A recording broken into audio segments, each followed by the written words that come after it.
Sub division थोराड़ में होने वाले अंधे कत्ल के मरकजी मुलजिम को गिरफ्तार कर लिया गया। मुलजिम से तफ्तीश जारी, मजीद इंकशाफात की तवक्को।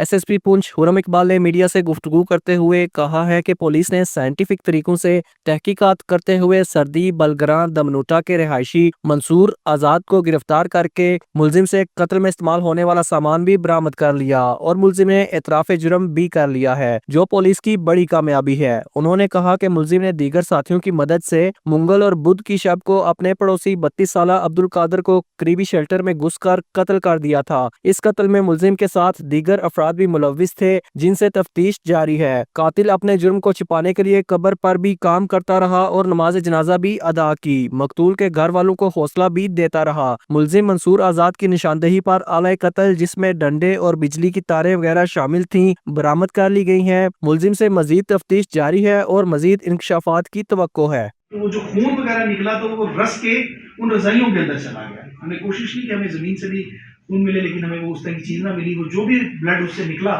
तो वो रजाई, उसके नीचे एक चादर, उसके नीचे भी एक रजाई थी, उसके अंदर चला गया। तो इस तरीके से ये सारा वाकया हुआ। उसमें अल्हम्दुलिल्लाह मेरी टीम ने डे एंड नाइट तमाम जो हमारे पास अवेलेबल रिसोर्सेज थे उनको पूरे कार लाते हुए, ये ब्लाइंड केसेस हमेशा चैलेंजिंग केसेस होते हैं, और एक ऐसे इलाके में जहाँ पे आपको टेक्निकल असिस्टेंस उस तरीके से ना मिले कि माउंटेनियस एरिया है, आपको जो CDRs हैं या उनकी जो जियो फेंसिंग है। क्राइम सीन पे पूरी टीम हम गए। क्राइम सीन पे हमने देखा जाके कि किस तरीके से उसका मोड ऑफ जो है डेथ कैसे हुआ, उसको तशद्दुद कैसे पहुंचाया गया। वो फिर सवाल पैदा हो रहा था कि शायद बाहर मारा गया तो अंदर फेंका गया या अंदर मारा गया, तो ये एक सवाल था। तो मौके पे सिचुएशन को देखने के बाद ये भी चीज़ हमने क्लियर की। जब हमने उसकी इंटेरोगेशन शुरू की कल, तो उससे टेक्निकल चीज़ें हमारे पास सारी की सारी मौजूद थी।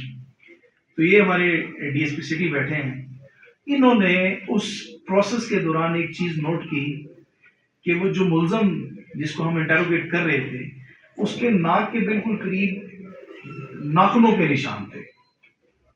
तो DSP साहब ने उससे पूछा कि ये किस चीज़ के निशान है। इस चीज़ से वो बिल्कुल साइकोलॉजिकली जो है वो सप्रेस हुआ।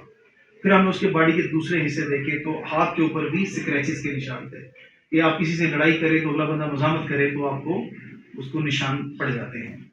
तो इस चीज़ से वो काफ़ी जो है वो साइकोलॉजिकली सप्रेस हो गया। फिर हम उसे टेक्निकल चीज़ें उसके सामने रखी कि इस तारीख को तुम यहाँ पे थे, ये तुम्हारा उसके साथ कांटेक्ट हुआ, जो मकतूल है उसका 14 तारीख को तुम्हारे नंबरों पे 7-8 कॉलें करना, उसका क्या मकसद था।